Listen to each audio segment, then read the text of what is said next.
তাহলে পারে আগে সব এলাকার মানুষ আপনারা যতজন বসে আছেন নিয়াত করুন, বুকে হাত দিয়ে বলুন যে জলসা যদি আমাদের করতে হয় তো আমরা ইনশাআল্লাহ সামনে বছর থেকে কোনো দোকান বসতে দেব না। আপাতত বাড়িতে যদি বসে থাকে, যারা রাগ করে বসে থাকবে যে দোকান বসতে দেয়নি তো তোর জালসায় যাব না, জালসাটা বন্ধ যদি হয় করে দেয়, করে দে, কোনো আপত্তি নেই। এর আল্লাহ হচ্ছে আমাদের রুজির মালিক, আল্লাহ আমাদের মদদ করনেওয়ালা, আল্লাহ মদদ করবে ইনশাআল্লাহ, আমাদের জালসা কামিয়াব হবে। বাবাজিরা প্রতিবাদ করেছিলাম, বলছিলাম বাটনা মাদ্রাসাতে প্রতি বছর 22 লাখ 21 লাখ 17 লাখ কালেকশন হয়েছে। এবার দোকান বন্ধ করাতে আমাদের প্লাস 24 লক্ষর প্লাস হয়েছে, আরো কিছু টাকা বাকি আছে, আসছে। যেহেতু যেগুলো ফোন পে টাকা মেরেছিল সেগুলো এখনো আছে। তো বাবাজিরা দেখুন আল্লাহ সহযোগিতার মালিক, হ্যাঁ না বলুন? আজকে আমাদের এই মানে আমাদের হ্যাংলা পুংলা করে দিচ্ছে, ফুংলা ছিদ্র করে দিচ্ছে এই দোকানদার গুলোতে। আমরা বুঝতেই পারি না, মনে করছি আমার ছেলেটা 100 টাকা খরচা করলো। বলুন না আপনার গ্রামের যে যতটি কুটুম এসে, আপনার পোতা পুতিন লাতিনেরা এসছে, 100 করে যদি হয় পুরো গ্রামের কত লাখ টাকা গেল সেই দোকানে। বাবাজিরা কবরটাকে স্মরণ করুন, কবরটা এমন একটা জায়গা আমাদের।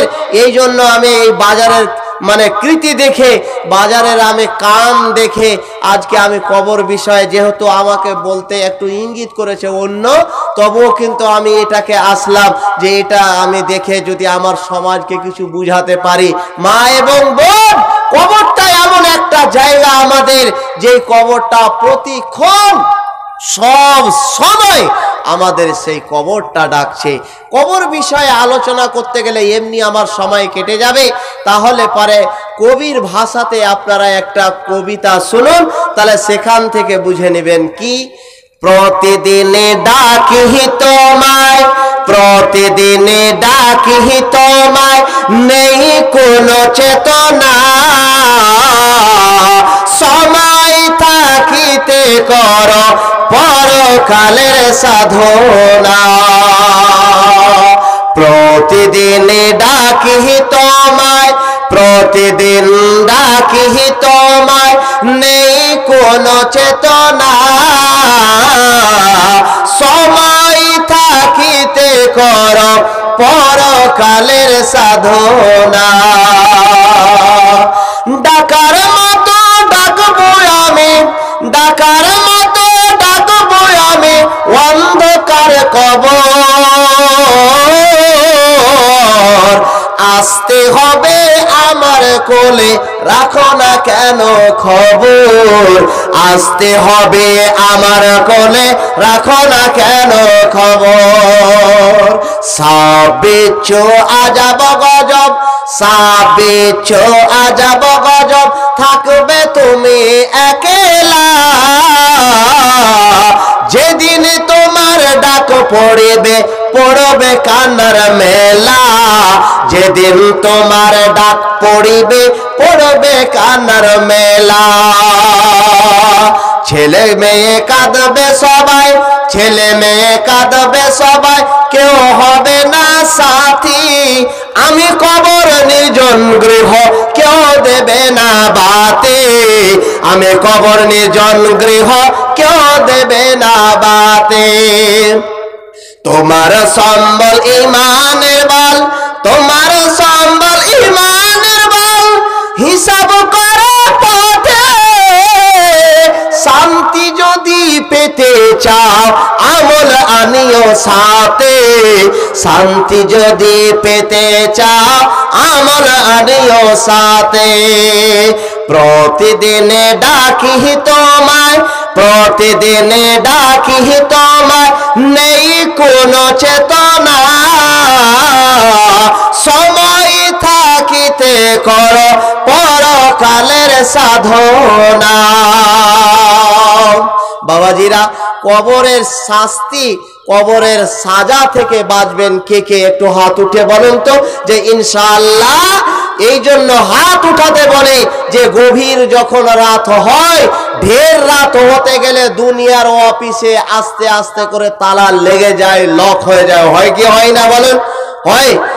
অফিস আদালত যত আছে, রাত বেশি হতে গেলে তালা লক হয়ে যায়, তালা লেগে যায়।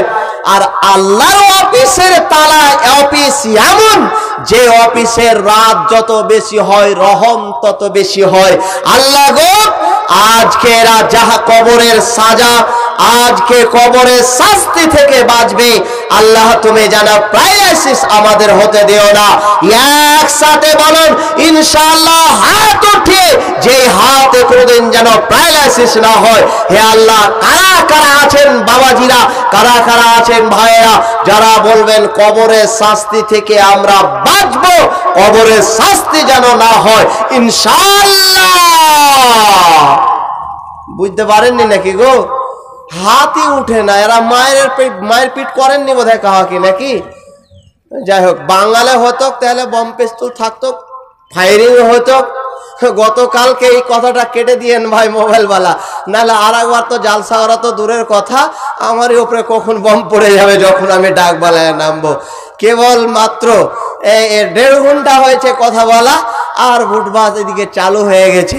তো যাই হোক, তো এই হচ্ছে আমাদের মুসলমানদের অবস্থা।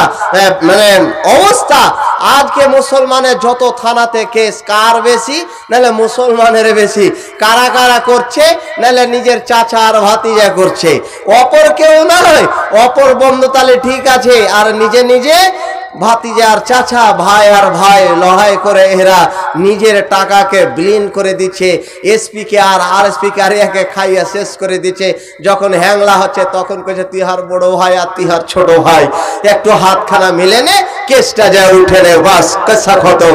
বাবাজিরা, মাস্তান থাকে তখন কোনো মানুষ মনে করে না যে আমি একটু ছোট হব, আর যখন এমনি ছোট হয়ে যায় তখন বলে যে না, আমাকে ছোট হতে হবে। লাস্টে করলে তো হবে না রে বাবা, এই বয়সে আপনাকে কবর থেকে বাঁচতে হবে।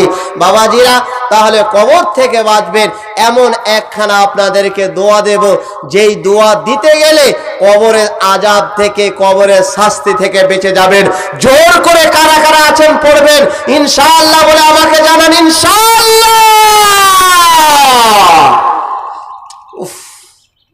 এত লো আওয়াজ, বোধহয় কোনো মৌলানা বলে দিয়েছে যে বলতে হয় না ইনশাআল্লাহ, নারে তাকবীর বলে আল্লাহু আকবার বলতে হয় না, নাকি রে ভাই? আরে এত আওয়াজ দিয়ে বলুন যাতে করে ঘুমটা আপনাদের ভেঙে যায়, ইমানটা বাড়ে ইনশাআল্লাহ। তবু এখনো আমারকে জিততে পারেননি। তো ভাইজান, তো আমি কি দোয়াটা পড়বো? আচ্ছা, ভালো আমল করলে জান্নাতে যাওয়া যাবে না খারাপ আমল করে? ভালো আমল করে। খারাপ আমল একটা বলি, তারপর ইনশাল্লাহ দোয়াটা বলবো। যেহেতু খারাপ আমল দিয়ে কবরটা আযাব হবে, আর ভালো আমল দিয়ে কবরটা, তো ভালো আমলের শেষ নেই, শেষ নেই। আজকে একটা ভিমল চাইছেন, একটা চা খাওয়াবে, একটা ভিমল খাওয়া, একটা সিগারেট খাওয়া, ওই জায়গাখানে যদি বলতেন এ ভাই একটা আমাকে, মানে ওই জায়গাখানে যদি আপনি বলতেন আসসালামু আলাইকুম, তো সালাম দেওয়াতে আপনার নেকি হতো, কিন্তু ভিমল চাওয়াতে তো আর নেকি হবে না রে ভাই, হবে? হবে না। তাহলে এইটা একটা ভালো কাজ আর মন্দ কাজ মানুষ আমরা বিবেক করলে বুঝতে পারবো। ভালো কাম যতটি আমরা জানি যদি খালি করি তাহলে জান্নাত চলে যাব, একটা মৌলবীকে ওয়াজ করতে হবে না, হ্যাঁ না বলেন? আর খারাপ আমল যতটি আমরা জানি যেগুলো হচ্ছে খারাপ আমল, যদি আমরা এই খারাপ আমলটিকে বর্জন করে বাদ দিয়ে দিই তাহলে পারে আমরা এরকম হব যে জান্নাতে চলে যাব। আর যদি খারাপ আমলটি করি তাহলে জাহান্নামে যাব। এরকম আমরা এতটি আমল জানি কোনো মৌলবীকে বলতে হবে না, হবে? হবে না। তো যাই খারাপ আমলের মধ্যে একটা আমল আপনাদেরকে আমি বলি, বাকিটাকে আমি যাচ্ছি না।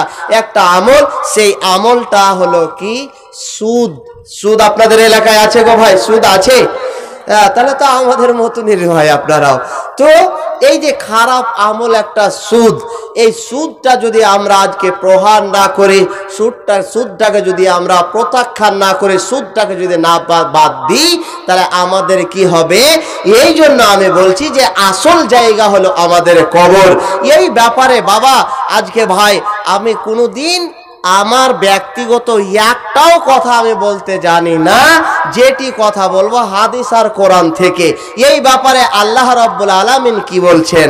আল্লাহ পাক রব্বুল আলামিন বলেন, উঠে চলে যাবেন না, কারণ যাওয়ার সময় যদি মন হয় যে আমরা চলে যাব, তাহলে এখন বলে দিন, আমি দোয়াটা বলে আপনাদেরকে ছেড়ে দেব। আর যদি মনে করেন যে শুনো বলবো না, দোয়াটা বলে ছেড়ে দেবো, বলুন না, শুনলে বসে পড়বেন। আর এই চাওয়ালা যে আছে, আমার সভাপতি সাহেবকে অনুরোধ, এই চাওয়ালাও হলো একটু মানে জালসা ভাঙার ওস্তাদ। হ্যাঁ গো, তো আমি বলতে পারছি না কেন, তখন বলবেন যে চা আমরা খাচ্ছি, পয়সা দিচ্ছি, তোমাকে কি লাগছে নাকি যে তুমি আমরাকে বারণ করছো? যে না, ইসলামী সভা এটা নয় যে দোকানদারেরা হ্যাঁ হো করবে। যদি আপনারা মানে মনে শিক্ষিত হয়ে থাকেন, মাওলানা আবু তাহের বর্ধমানী বলে একটা মাওলানা ছিল, খুব যোগ্যপূর্ণ বই লিখেছে।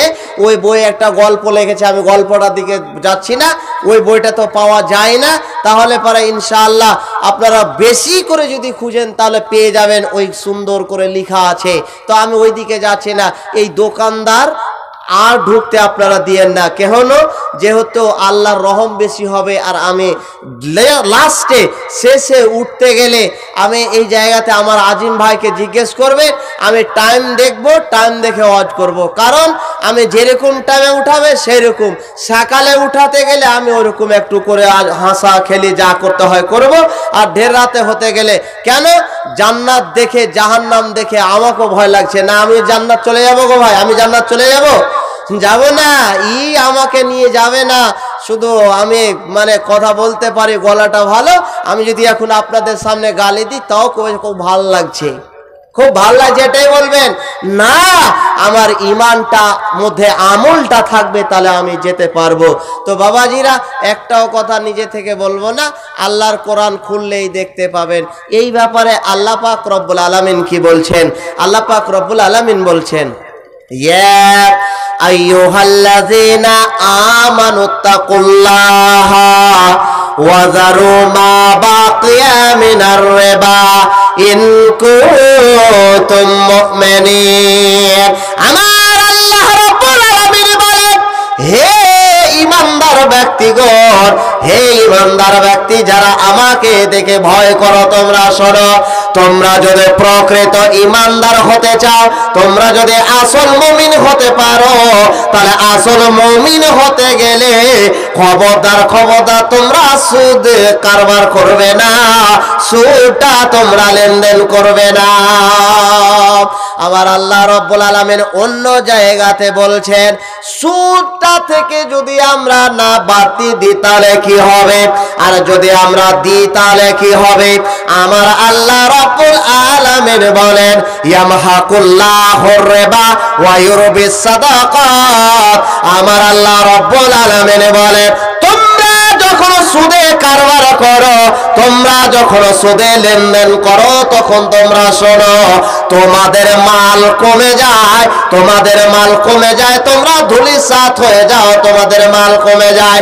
আর ওর পরিবর্তে বাবা, আর ওর পরিবর্তে বন্ধু, আজকে স্টেট ব্যাংকে, আজকে অন্যান্য ব্যাংকে টাকা রাখে। কেন আমরা টাকা রাখলাম? এই জন্য যে আমার টাকাটা ভালো হয়ে থাকবে, আমার টাকাটা বাড়বে। আমার রাসূল, আমার আল্লাহ রাব্বুল আলামিন স্বয়ং বলছে, তোমরা যেমন দুনিয়াতে টাকাটা বাড়ে, সুদটা দিতে গেলে যেমন তোমাদের টাকাটা বাড়ে, ওই রকম যেমন টাকা কমে দিয়ে যায়, সুদ খেতে গেলে টাকা কমে। আমি আল্লাহ ওয়া ইউরবিস সাদাকাত, আর যখন তোমরা দান খায়রাত করো, যখন তোমরা আল্লাহ রাস্তাতে ব্যয় করো, তখন আমি আল্লাহ যেমন তোমাদের মাল সুদ খেতে গেলে কমে যায়, তেমন আমি আল্লাহ তোমরা যখন দান খায়রাত করো, আমি আল্লাহ তোমার টাকাটা বাড়িয়ে দিই। আপনারা বলবেন, মৌলভী সাহেব এরকম কোন কথা বলেন না জি, কইছে কেনা কে ধরি, এটা কোনো কথা হলো?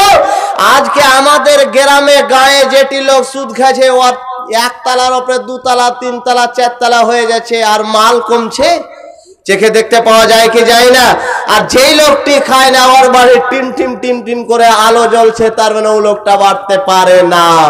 আপনি বলবেন যে মৌলানা সাহেব যে যারা সুদ খাচ্ছে তারা তো বেড়ে আছে। তাহলে এবার আসল হাদিসের দিকে শুনুন। কি আল্লাহ রাসূল সাল্লাল্লাহু আলাইহি ওয়াসাল্লাম বলছেন, লাআনা রাসূলুল্লাহ সাল্লাল্লাহু আলাইহি ওয়াসাল্লাম আর-রিবা ওয়া মুকিলাহু ওয়া শাহিদাইহি ওয়া কাতিবাহু ওয়া ক্বালা লাহুম শাওয়াউন। আমার ভাইজানেরা, আমার রাসূল সাল্লাল্লাহু আলাইহি ওয়াসাল্লাম চার শ্রেণীর মানুষদের ব্যাপারে আমার রাসূল এত কঠোরতা অবলম্বন করলেন। আবার রাসূল এত ভারী করে বললেন, অন্য জায়গাতে অন্যতে আর বলেননি। আল্লাহ রাসূল কি চার শ্রেণীর মানুষদের ব্যাপারে বলেছেন?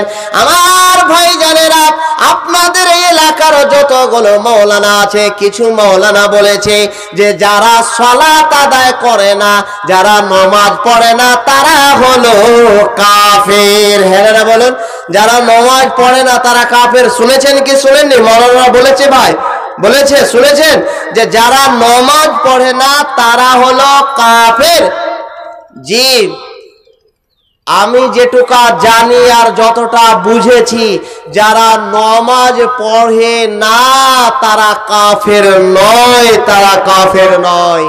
তাহলে পারে অধিকাংশই সাহাবারা বলেছে কাফের, অধিকাংশ আমাদের মতন মৌলভী সাহেবদের ফতোয়া হলো, মৌলভী সাহেবদের মুখের কথা হলো যে যারা নামাজ পড়ে না তারা হলো কাফের। কিন্তু আল্লাহর কোরআন যেখানে বলেছে, কোরআনের শব্দের মানেটা যেটা অর্থটা বোঝায় সেটার মানে কিন্তু কাফের নয়।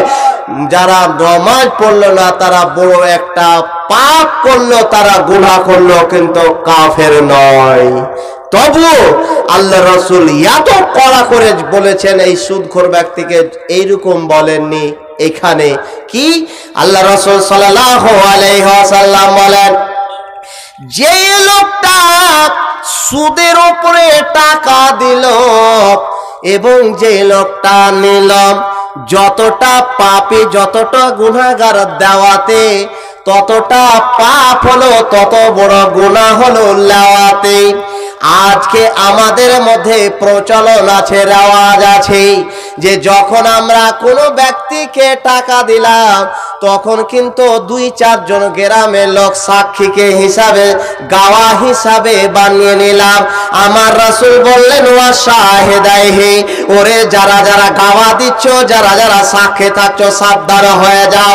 তারা এবং যারা যারা শিক্ষিত আমাদের সমাজের মধ্যে আছে, যে একটা খাতাতে লিখে দিতে হয় যে একটা শিক্ষিত ছেলেকে ডাকলাম, আর ডাকার পরে বললাম যে তুমি একটা আমাদের গড়টা লিখে দাও, এত টাকা, এত টাকা সুদে, এত টাকা লাভে আমি দিলাম। আমার রাসূল বললেন, যে লোকটা সুদ দিল এবং যে লোকটা নিল এবং যারা যারা সাক্ষী থাকলো, যারা যারা গাওয়া থাকলো এবং যে ছেলেটা লিখে দিল, আমার রাসূল 4 শ্রেণীর মানুষের ব্যাপারে বললেন।